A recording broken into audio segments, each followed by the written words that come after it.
Good evening. I'm Paul Fredette, and with me here is my wife, Karen. We're so pleased that Brother Sean had invited us to spend this time with you this evening. Since moving to Western North Carolina 17 years ago, we've been serving hermits and religious solitaries across a wide spectrum of faith traditions through Ravensbread Ministries.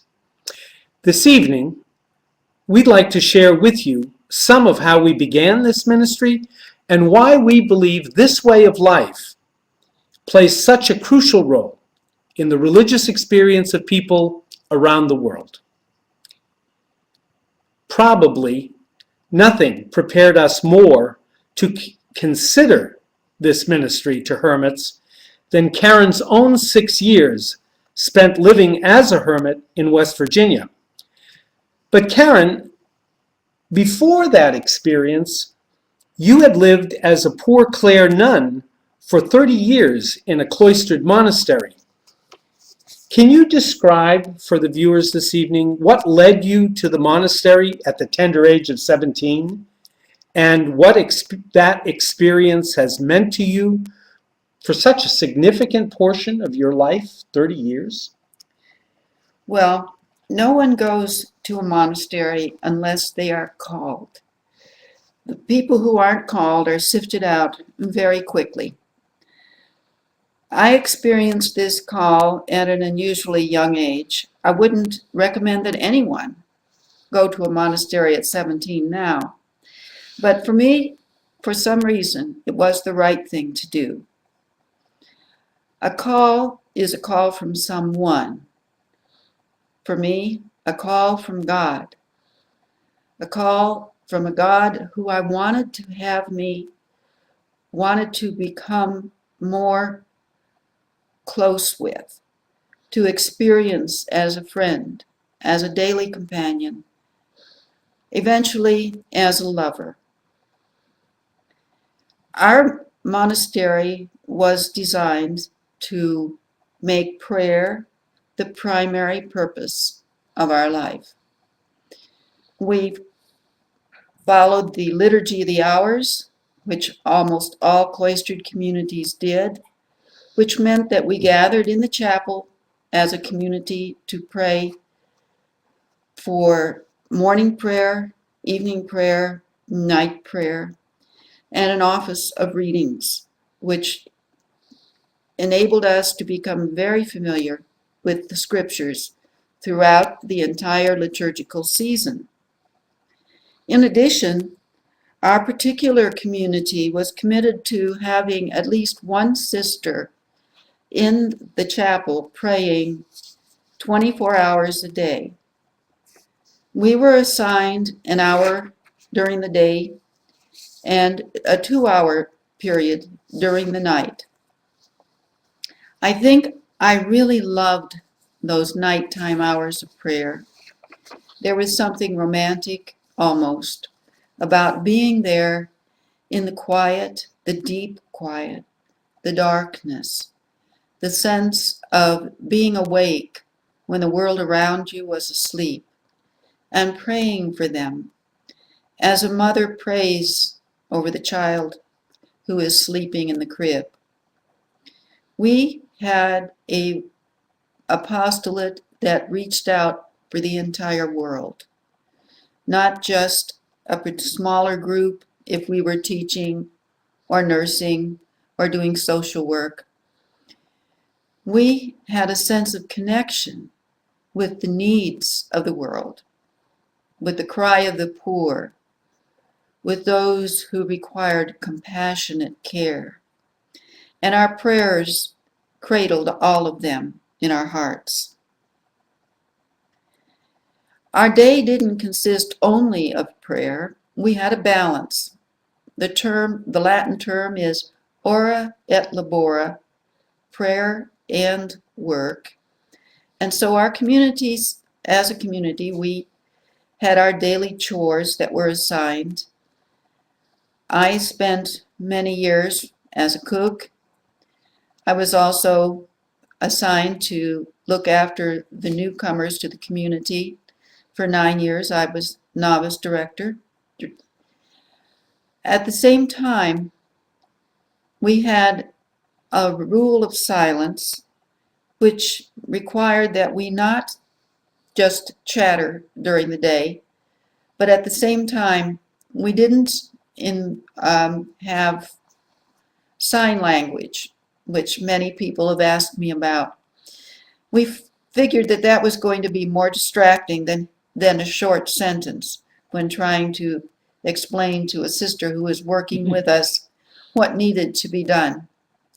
The few signs we did have, one of them was this, which was done to indicate that a workman was somewhere in the monastery, an area that we needed to avoid during that time. No one was sure why that was used. It possibly indicated that a person with a hat on was in the monastery, but it so much reminded us of a halo that we would joke about canonizing any man who was willing to enter a monastery of nuns.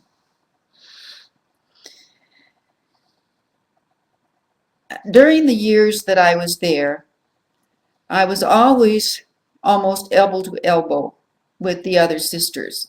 Lovely as they were, there came a time after 25 or more years when I began to crave solitude, being alone, not having someone at my elbow when I was eating, when I was praying, when I was working, when we were playing. And that call to solitude grew until I finally felt compelled to ask for permission to leave the monastery and live in a hermitage outside of the grounds of the monastery. I received that permission, and I moved to a little cabin which God had led me to find in West Virginia, where I spent 6 years growing even more deeply into a sense of a relationship with God. Backing up just a little bit, Karen, in 1984, at the height of the religious renewal following the Second Vatican Council, when many religious groups were looking at their founders and everything else, you published a biography of Clare of Assisi, an unusual thing for a cloistered nun at that time, wasn't it? How did that come about, that you published that biography? Well, we had been asked after the Second Vatican Council to become more in touch with the charism of our own community. So I looked at the books that we had of the life of Clare. She had very little written about her. We knew more about Francis than we knew about Clare.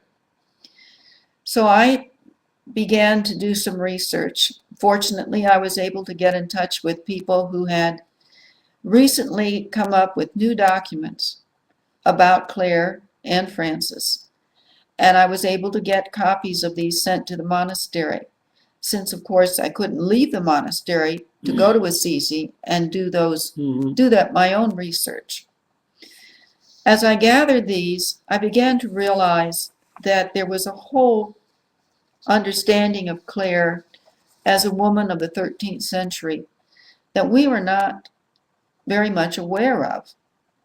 So I began to study them, and since I was a writer by nature, the best way to absorb them and understand them was to walk with Clare through her lifetime, starting with an understanding of what it meant to be a daughter of a noble family in an Italian city-state of Assisi.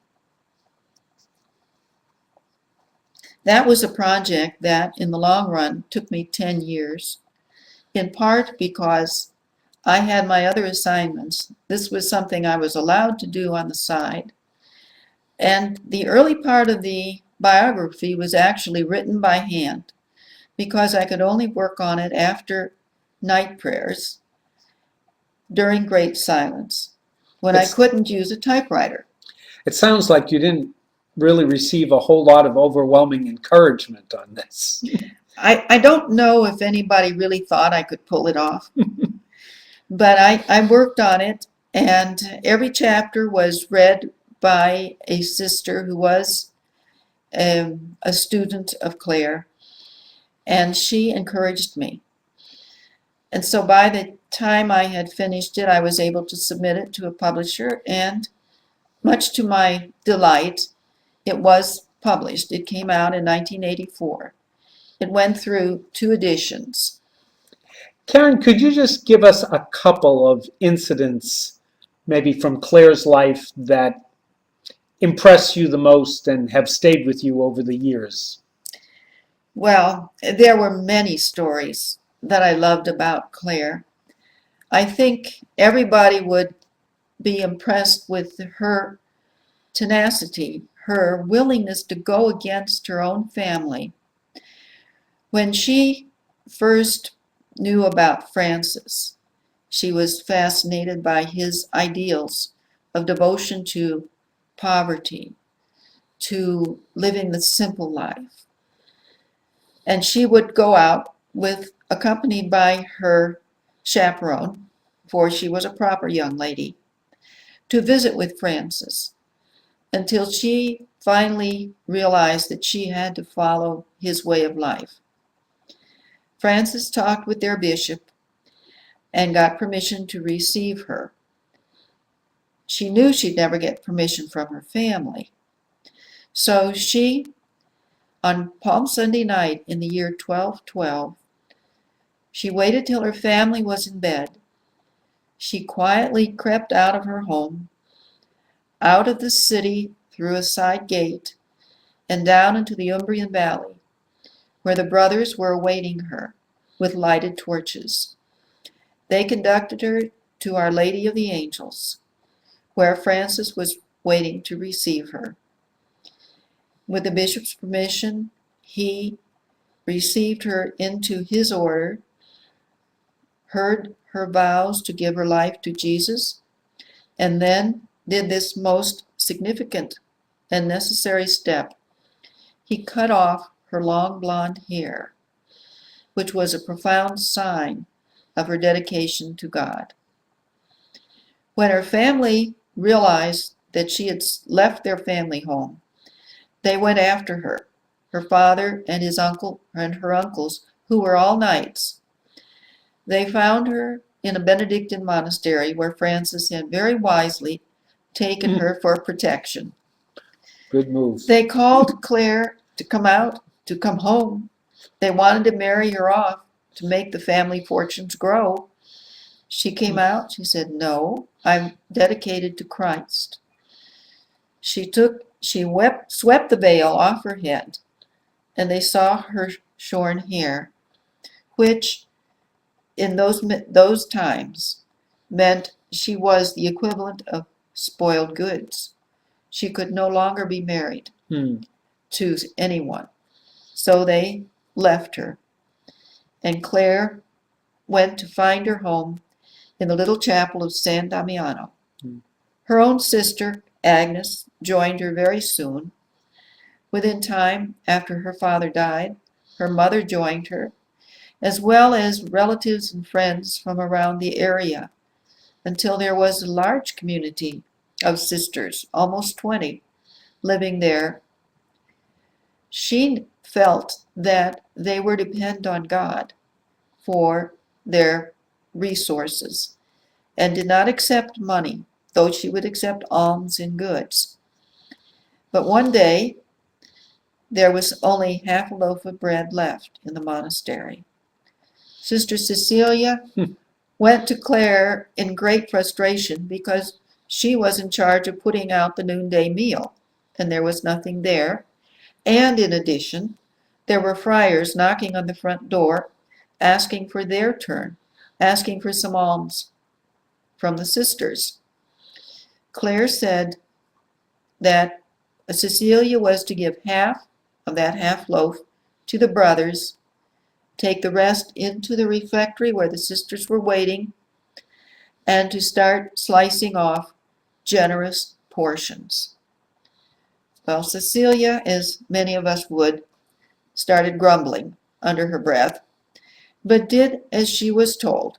She sliced off a generous piece for the first sister, another for the next sister, and another, and she soon began to realize that the bread in her hand wasn't diminishing. There was enough to feed all 20 sisters, with some left over. And I think it was lovely that Cecilia went to Clare and apologized for doubting her abbess. Clare also knew that it was up to her to protect her sisters, because they were living outside the city walls, which was a very dangerous place to be in that day and age. Frederick Barbarossa was intent on taking over all of the papal states, and he had his soldiers, many of them hired mercenaries, marching towards Rome. Unfortunately, the Valley of Umbria was one of the gateways to Rome, and the sisters were aware that they could be in danger. They refused to take refuge in the city, for Clare said that she would protect them. Early one morning, as the sisters were gathering for prayer, one of them looked out and saw that there were mercenary soldiers coming over the cloister walls, landing in their own area, their own front yard. All of the sisters gathered as quickly as they could in the safest room in the house, the refectory, which had a heavy door. The friar, who was their chaplain, brought the Blessed Sacrament in order to keep it, if possible, from desecration. And then Clare said, "Open the door." The sisters looked at her like, "You don't mean that." And Clare said, "Yes, we must open that door." So they opened the door, and Clare stood there, leaning on two other sisters, for she was not well at the time. And she prayed. She said, "Lord, you can see I cannot protect my sisters. It is up to you." And she heard a voice which said, "I will always protect you." But that wasn't enough for Clare. She said, "Lord, never is. Lord, please protect this city of Assisi, which has been so good to us." And she heard the voice again saying, "I will also protect the city for your sake."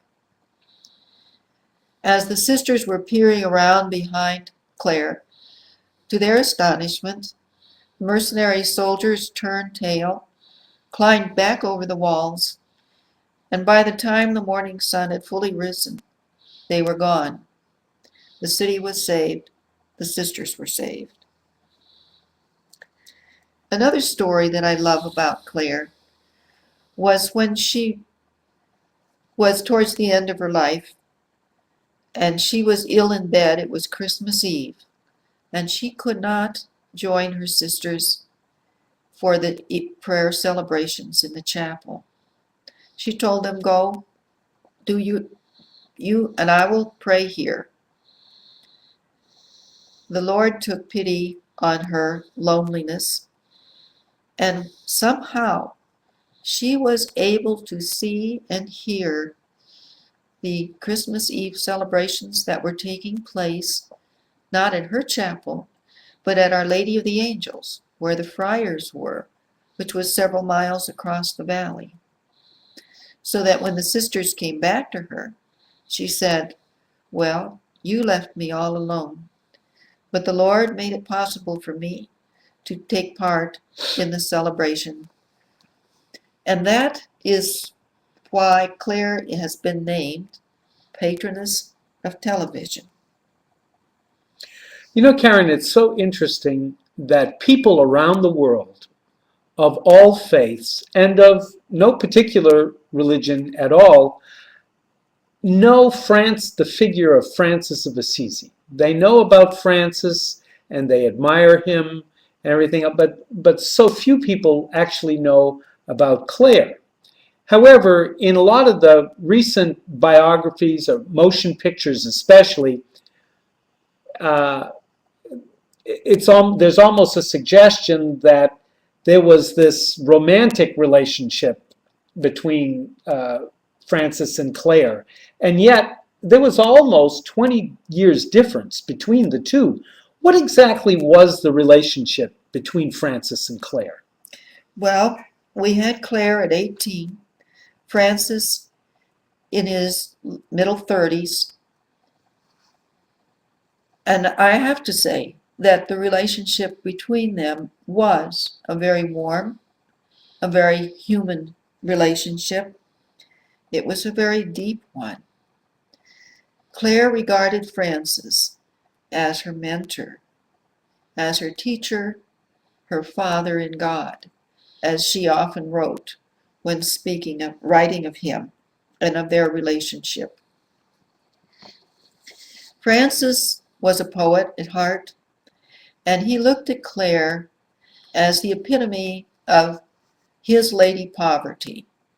He always personified the virtues that he loved, and poverty was the main one. So Clare was for him the chatelaine, the lady of the castle, and he was her knight. He would go out, he would give sermons and preach to the people, and then would come back, and instead of giving her a bouquet of flowers, he would tell her of the good works that the friars were doing, and she would rejoice with him. She looked after his needs to the best she could. Once when he was very ill, she had a little shed put up in their garden and looked after his physical needs. She made shoes for him to wear that would be more comfortable because his feet bore the wounds of the Savior after he received the stigmata. When Francis died in the year 1226, Clare was ill also and nearly died with him. Her grief was so deep. But she knew she had a job to do. She had to make sure that his ideals were continued and not forgotten. She knew them so deeply, she realized it was up to her to maintain them and to make sure that the friars were faithful. She lived until 1253, more than 30 years after nearly 30 years after Francis died. And it was to her that the friars would go when they felt that Francis' ideals were being betrayed. Karen, you brought the biography of Clare, Her Light and Her Song, back into print this past summer. Was it only because it was I take it, the 800th anniversary of the founding of the Clares in 2012, from 1212? Was that the only or did you have other reasons for bringing the book back into print at this time? Well, that was the main reason. 1212 was the founding of the Clares. 2012, they were celebrating their 800th anniversary. Think of that. What Clare had founded, what Clare had started, was still alive and well. Women were still following the way of life she founded 800 years later. So then you don't just see her as a 13th century woman, a woman, sounds like from what you've described, a woman that was ahead of her time in the 13th century, but it sounds like you're saying she also has something to say for our own century, that she's a woman for our time as well as a woman way ahead of her own time. Absolutely. The book had gone out of print, and I felt that as far as I could see, there was not another biography in English that was nearly as complete as the one I had been privileged to work out. So I felt that it was time to keep her image, her life, and who she was available to women in our times. One of the things that made me admire her so much was her ability to believe in her own call. When the Pope and the Cardinals would pass through the Umbrian Valley, they would often stop to visit her. They admired her so much. And she realized that the only person who could capture and put down in words the ideals was herself. Up until then, the men, mainly in the Curia, would write the rules for the women's communities. But she felt that it was up to her to write them, which she did. But she had a very long struggle to get it approved. In fact, it was only on her deathbed when the Holy Father, who was staying in the city across the Umbrian Valley, came to visit her and to give her his final blessing. And he made the mistake of saying, "My dear daughter, is there anything more I can do for you?" And Clare said, "Oh, yes, there is. Will you please give me a bull of approval of my rule?" So the Holy Father realized he was caught. He hurried back to a Perugia, scribbled on the bottom of the copy of the rule, which he did have, "This is approved for reasons that I understand," and signed it and sent it back to Clare. When the rule was recovered, the original copy was recovered. On the back of it, one of the sisters had written, "Clare received this rule and kissed it, and with many tears, many, many times." For a woman who could stand up to the Curia, who knew her own mind, I think of her as a woman who we need as a model for our own times. We're talking now about popes and cardinals in the 13th century. And many of us have been watching popes and cardinals here in the 21st century. Yeah, I think it's the 21st. You're quite right. And as we watch the election of a pope for the Roman Catholic Church, I was thrilled to hear him take the name of Francis. No other pope has ever done this. And taking the name will often give the rest of the people a clue to what the new pope sees as his papacy's goals. What did that say to you, Paul? You're so right, Karen. It impressed me thoroughly. And as he explained to the media that had gathered in the audience hall this past Saturday, he recounted how he had come to choose his name when his dear friend, one of the other cardinals, had whispered in his ear as the votes were getting close, "Don't forget the poor." And as the final tally was happening, he said his thoughts turned to all of the wars and the strife and conflicts throughout the world. And as he did that, he thought of peace, and combined with the thoughts that his friend had put in his mind about the poor, the image of Francis, who had been so much a man of the poor one, and a man totally committed to peace, who had even gone on a pilgrimage to Jerusalem to try to settle the conflict over the Holy Land and achieve peace there. And in the end, also mentioning that Francis was a person whose for everybody that knows Francis, and it's almost the first thing we think about, is someone who was in such a healthy relationship with all of creation. And the Pope added in his announcement when he was doing his explanation, we haven't been doing such a good job at that. So all three things, a right relationship with creation, which certainly should give environmentalists throughout the world a very big note of encouragement, and as well as his hopes for peace, and that he desires to have a church of the poor for the poor. This is an extraordinary selection.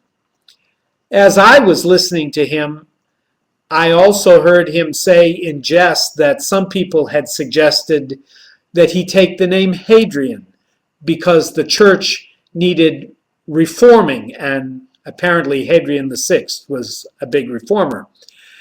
And what struck me about that is that even in his selection of the name Francis, Francis's first experience of Christ was at the crumbling chapel of San Damiano, where he looked up at the crucifix and heard the voice of God saying, "Francis, rebuild my church, which, as you can see, is falling into ruin." Now, of course, this began rather literally for Francis actually rebuilding the chapel. But eventually, it's what led him to go to Rome with the small group of friars that had gathered around him to seek the Pope's approval for his way of life. Unbeknownst to him, the Pope, Innocent III, before even receiving Francis, had had a dream in which he saw Francis of Assisi holding up with his own arms, with his own hands, holding up the walls of the church of the Pope's own cathedral, the St. John Lateran. So the whole idea of maybe not reforming the church, but of actually rebuilding the church seems to be very much a part of what this new Pope has in mind for his own papacy. We look at saints and we wonder, do we need another one? Should we be looking for another Francis now in the 21st century? Well, I don't know. I think the gift of somebody like Francis to the world, and Clare as well, is unrepeatable. But in our own time, what makes these two figures still so alive is that they lived life so intensely. They were people of prayer. They were people who were in right relationship with God as they conceived God to be. And they lived their lives so authentically and to the full. The world always needs people like that. And more than ever in our own time, we need people who are not only going to talk about the gospel and write about the gospel and read about the gospel. We need people who are going to actually live the gospel as authentically as Francis and as Clare did. Francis was always fond of saying, "Preach the gospel always. When necessary, use words." It's the example of their lives, and this is what we need today, is people who are as inspired and as courageous and as authentic as Francis and Clare were. Yes, they are still influencing us, although it is 800 years past the time of their lives. And I believe that could be said because, as you said, they were authentic people of prayer. People of prayer have always seemed to have a strong but hidden influence on the world around them. And I believe this is particularly true of people like Francis and Clare, who were deeply contemplative. Francis would go off and live as a hermit for certain portions of almost every year. Clare's rule gives hints that the sisters too cherished solitary prayer. Can you say more about why people of prayer, though they say nothing overt, influence the world around them? Well, I think it's because people of prayer, people who are not only doing prayer as an activity for a portion of the day, but whose very lives become a prayer in their relationship with God, with the source and the ground of being. That connection and that intimacy becomes so strong that it exerts a force, it exerts an energy in our world. Contemplatives, whether they really were hermits in the strict sense of the word, or whether they are to one degree or another religious solitaries, have always played a significant role in our world, whether in our own Christian tradition or in any other tradition, East and West. And it's especially been during periods of great cultural shifts when, like our own, with the age of high tech and information, when so many things are changing, so many ways of perceiving the world, so many ways, so many of, as they say, the paradigms of our life are breaking apart and are reforming in totally new ways, that people have gone more, that there have been some people who have been drawn more into silence and solitude and simplicity to kind of move through all of the distractions, all of the noise, all of the clutter, so to speak, whether the clutter be electronic or whether it be material, and to make room for the voice of God, make literally room for God to be in their lives through the silence, through the solitude, through the simplicity. People don't engage in the solitude or the silence or the simplicity as ends in themselves. They do it as a means of entering into a deeper relationship with God as they conceive God to be for them. And in doing so, they play a powerful role in the world, in this kind of energized connection of prayer throughout our whole planet that is deeply connected to the ground of being. I love the image, and I've used it often, of a wheel where the hub is what holds the entire wheel intact. The spokes go out from the hub and hold the rim, which can be whirling faster and faster. If the hub doesn't hold together, the wheel will fly apart. Mm-hmm. And I believe the hub are these men and women of prayer that we're serving through Raven's Bread Ministries. Which all began kind of accidentally. Kind of, I say. When we first moved here, Karen was already helping out a Dominican friar who had a small ministry of a quarterly newsletter, a very small newsletter, entitled Marabou, to a very small group of hermits. And Karen was helping out with the address list and the mailing labels for that small newsletter.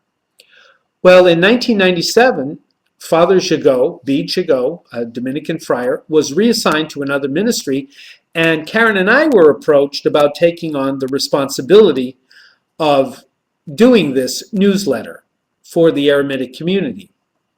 Well, we prayed about this, and what came to us was a willingness and a desire on God's part that we should accept this responsibility, but that we should amplify it and disseminate it to a wider group. Anybody that was interested could receive, and still can receive, Raven's bread. At the time it was called marabou, and we thought that was a little esoteric. It comes from the name for it's a French word for a solitary stork that is seen pretty much in North Africa, and from which Father Gigot derived the name for the newsletter. We instead went to the story of Elijah, the prophet Elijah, that's recorded in 1 Kings, when he was alone for such a long period of exile time at the Wadi Karith all by himself. And God fed him through ravens both morning and night with bread and meat.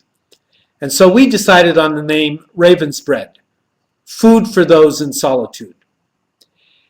It began small enough with only about 200 or 300, initially only about 250 names on the mailing list. We now reach over 1,200 people on a quarterly basis. And in addition to that, we are also able now to provide a lending library of books on contemplative life, hermit life, prayer, and a variety of other related topics to contemplative living. And also, we've acquired a number of very hard to obtain resources that we reprint and mail out to people on request. And in addition to that, over time, we've also tried to help by providing guidance, by answering suggestions and questions that people have had. We've conducted a survey about 10 years into our experience, and a lot of the data that came from that survey to the readership wound up in a book that we published in 2004, that's entitled Consider the Ravens on Contemporary Hermit Life. So we have a variety of ways in which we're trying to serve the hermit community and religious contemplatives. And for all of you who are listening, if you want to contact Raven's Bread, the best way to do that, or if you want to learn more about Raven's Bread Ministries or contact us personally, the best way to do that is by going to our website, which is ravensbreadministries.com. That's RAVENSBreadministries.com, all lowercase, no spaces in between. There you can, in addition to all of the things that are available, you can also find our email information, you can find our telephone number, and you can find our physical address. Karen, in the time that's remaining to us this evening, I think we ought to spend with our viewers in the kind of quiet, contemplative prayer that Francis and Clare enjoyed, and that is so much a part of life for hermits and solitaries around the world. Yes, Paul, I agree that it would be a privilege to share prayer with our viewers. As a preparation, I would just like to say that we will be listening to a song which are Clare's own words put to music by a contemporary Poor Clare sister in Ireland, Sister Breege O'Hare. The song is entitled Taste the Hidden Sweetness.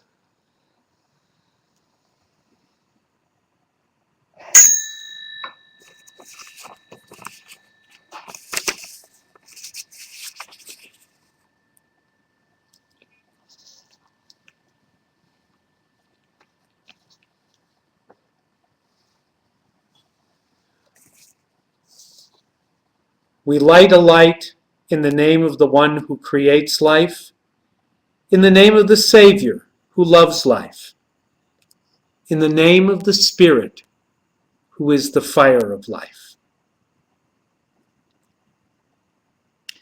We invite you now to allow yourself to relax, to take notice of where you are at this moment, to allow your body to loosen and become more comfortable. Feel your breath and allow your breathing to slow down. You may wish to close your eyes and enjoy the restfulness of the darkness behind your eyelids.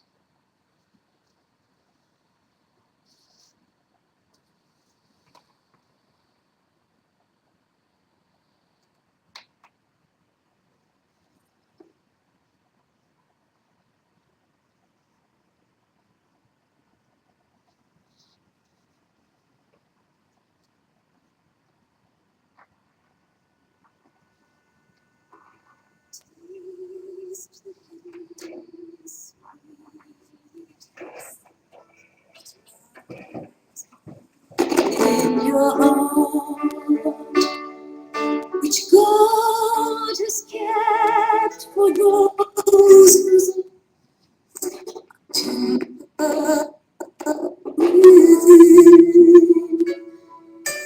Place your mind in the softness of life's eternal flow. Place your soul in the brilliance of heaven's endless glow, and love Him totally, who gave Himself for your love, and you will hold Him, who holds all things in truth, and you'll hold Him.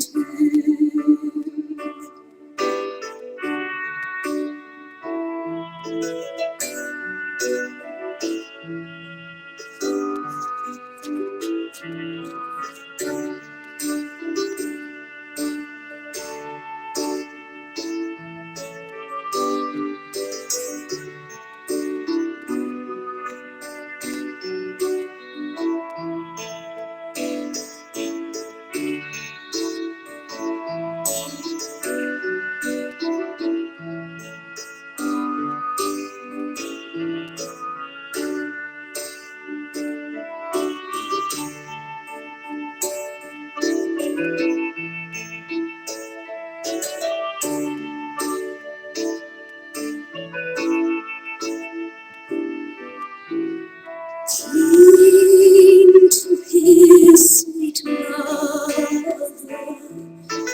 carried Him within.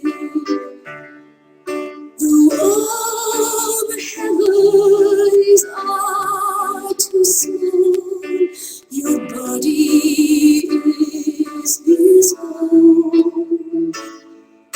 So follow His footprints gently, with pure and humble heart, and you will hold within your soul the treasure that is life, and love Him totally, who gave Himself for your love,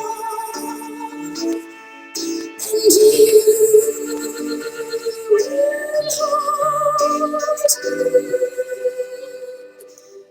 who holds all things in truth.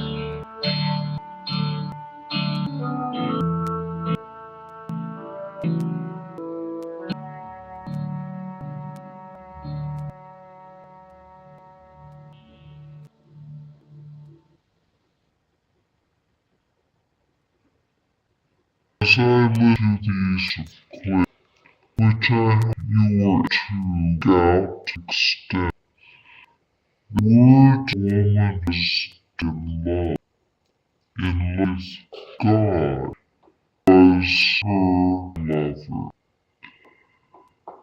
Is on here both the way long,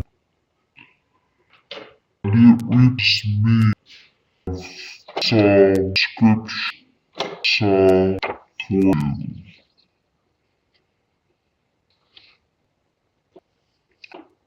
As it longs for flow stream, my soul forgot, soul forgot the living. What shall I express again? My ears have been my flame, and will say, where is your I remember how I hanged without great tent, how I defend crowd, I with a joy shout madness. Still remember all that pour my soul. Where are you, cast my soul? Where are you within? Hold on, I shall find it at the ring of the God's street words. Darkness night comes, stirs me. It is a bird, the God life. I saw the broad, quiet yacht, with my heart heavy, hoping that my soul, for delicate minds, might and might.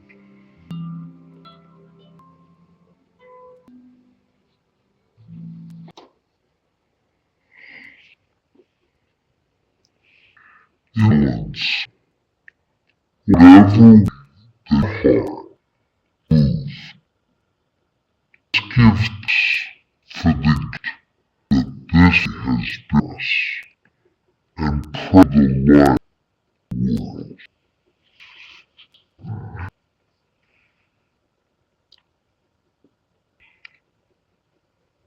In peace, let's pray the Lord.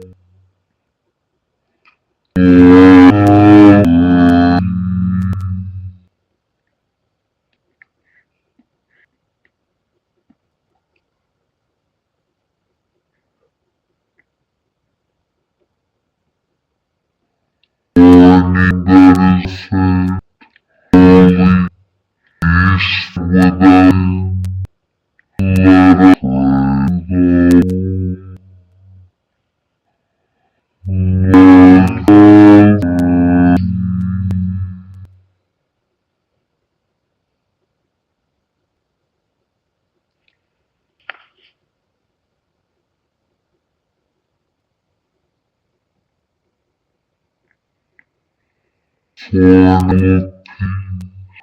For no the full governing of us and bodies, let pray the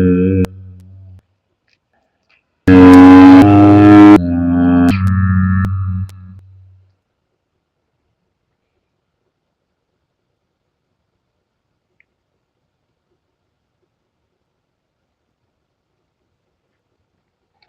Obedience everywhere through the world, ritual back to bells, may the greater hymn let's pray the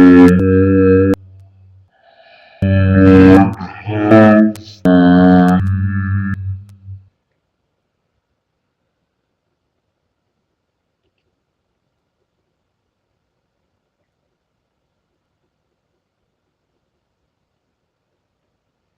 Safety of us, the reek of this, the depths of the ghastly circus, let's pray to the Lord.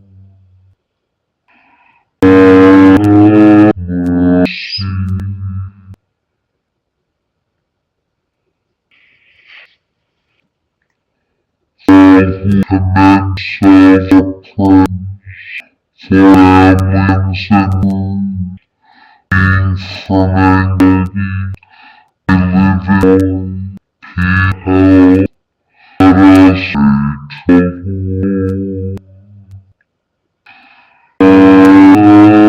Mercy.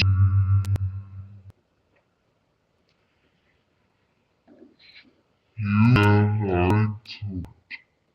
At the beginning of the you brought dark into light. At the end of this, you lead busy still. Earth's and seas offer a new light, fresh wings, strength night, and this new wings in our world. Help God, help with the reality.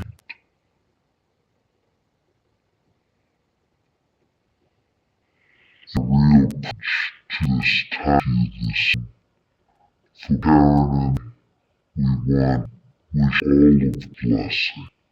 The blessed heaven, the peace of blessings and all, on the sweetest night, and on the human fleet, the gift heaven, the gift earth, the sea eye. Thank night and God bless.